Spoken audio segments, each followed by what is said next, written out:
1508 संग्राम सिंह मेवाड़ के राणा बना दिए गए और वो राणा सांगा के नाम से जाने जाने लगे। राणा सांगा अपने नाम की तरह युद्ध में निडर थे और वह नीतियों में तेज तर्रार था। राणा बनते ही उन्होंने अपना वर्चस्व हर तरफ फैलाना शुरू कर दिया। अपने राज्य के पूर्व में उन्होंने मारवा की सुल्तान को भी हरा दिया और मालवा को अपने अधीन ले लिया था।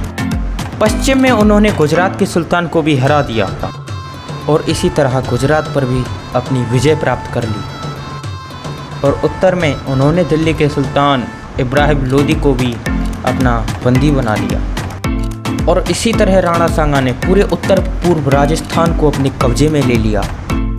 नमस्कार दोस्तों, मेरा नाम है मोहित शर्मा। फिर से आ गया हूँ एक और नई वीडियो में। आज की वीडियो में हम आपको राणा सांगा का युद्ध इतिहास बताने वाले हैं। पूरा डिटेल में बताएंगे, तो वीडियो को लाइक कर देना एंड चैनल पर नए हो तो सब्सक्राइब कर देना। तो चलिए शुरू करते हैं। जिस रफ्तार से राणा सांगा आगे बढ़ रहे थे, उस रफ्तार से ऐसा लग रहा था कि बहुत जल्द राणा सांगा दिल्ली को भी अपने कब्जे में ले लेंगे। लेकिन ऐसा नहीं हुआ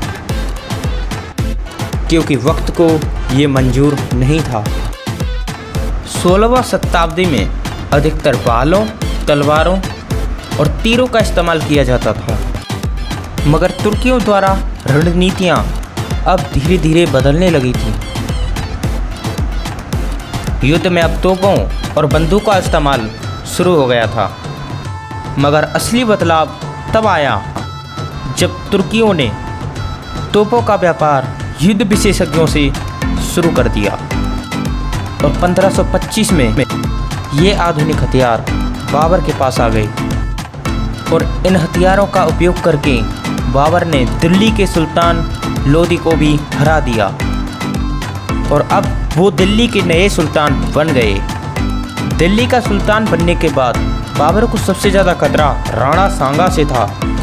राजपूत वीरता की दास्तां तो उसने सुनी हुई थी और इस वीरता का प्रदर्शन बाबर को भयानक किले के कूच के दौरान देखने को मिला था, जिसमें राणा सांगा ने बाबर की सेना को तितर बितर कर दिया। बाबर ने और फौजें भेजी, लेकिन राणा सांगा की सेना के आगे, राणा सांगा के आगे ये सब कुछ नहीं थी। बाबर की मुगल सेना में घबराहट का वातावरण छा गया, लेकिन बाबर उसने और सेना को बुला लिया और धर्म के नाम पे कई कबीलों और राज्यों को अपने साथ जोड़ लिया। इधर राणा सांगा ने भी मेवाड़ में कई राजपूतों को अपने साथ जोड़ लिया और उन्होंने भी कई राज्य अपने साथ मिला लिए। दिल्ली के पूर्व सुल्तान इब्राहिम लोदी के भाई भी राणा सांगा के साथ जुड़ गए और अब दोनों के बीच युद्ध अनिवार्य था। मगर बाबर के पास आधुनिक हथियार, बंदूक और तोपें थीं, लेकिन राणा सांगा के पास अभी भी पारंपरिक हथियार थे। 16 मार्च 1527 राणा सांगा अपनी फौज को लेकर बाबर से लड़ने के लिए आगरा की तरफ निकल पड़े।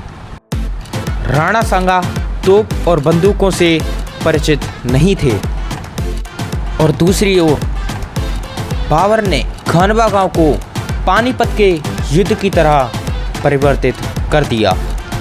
पानीपत के भांति सबसे आगे बाबर ने बैलगाड़ियाँ खड़ी कर दी और उनके पीछे हाथियों को खड़ा कर दिया और ज़मीन में गड्ढे खोद दिए, जिससे कि बाबर की सेना उनमें छिप सके।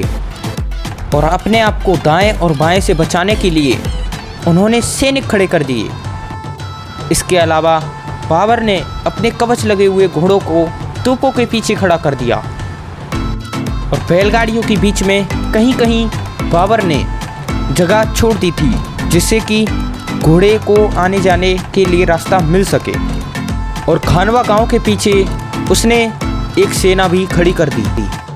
और दूसरी ओर राणा सांगा की सेना भी 3 टुकड़ियों में विभाजित हो गई और वो भी अपने पारंपरिक हथियारों को लेकर युद्ध के लिए तैयार हो गए। और सुबह के 9 बजे जंग शुरू हो गई थी। राणा सांगा ने बाबर पर बाईं ओर से आक्रमण कर दिया। लेकिन बाबर की तोपें पहिए वाली बैलगाड़ियों पर तैनात थीं। और फिर राणा सांगा ने दाईं ओर से सेना को भेजा, लेकिन उन्हें कुछ कारणों की वजह से केंद्र से होकर गुजरना पड़ा, जो कि बाबर की तोपों की रेंज में आ गई और वो भी मारी गई। लेकिन राजपूत फिर भी पीछे नहीं हटे।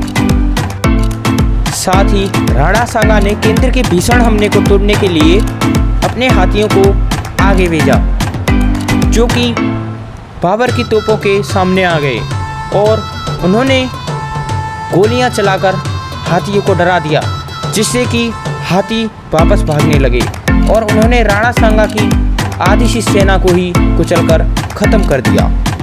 तोपों के गोले और बंदूक की गोलियां और पारंपरिक हथियारों से सैनिक ढेर होते गए, मगर साहसी राजपूत पीछे नहीं हटे, वो आगे बढ़ते गए।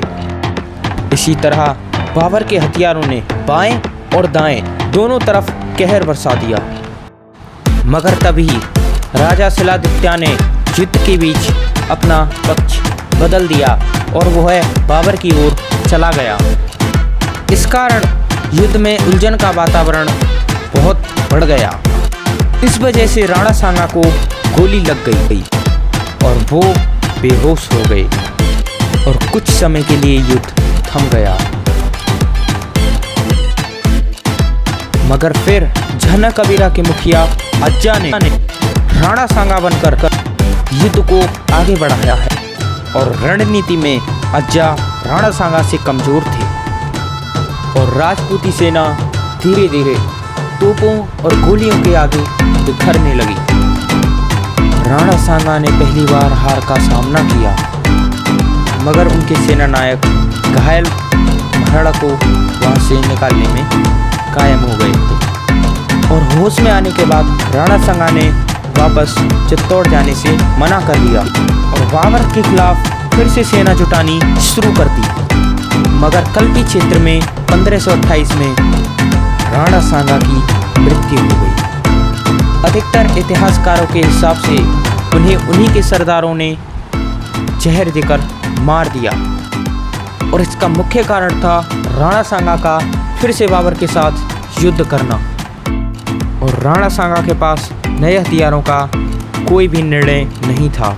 वह उन्हीं पारंपरिक हथियारों के साथ युद्ध को आगे बढ़ाने जा रहे थे और धीरे धीरे बाबर की सेना ने अपना पूरा दबदबा उत्तर, दक्षिण, पूर्व, पश्चिम की ओर फैलाना शुरू कर दिया।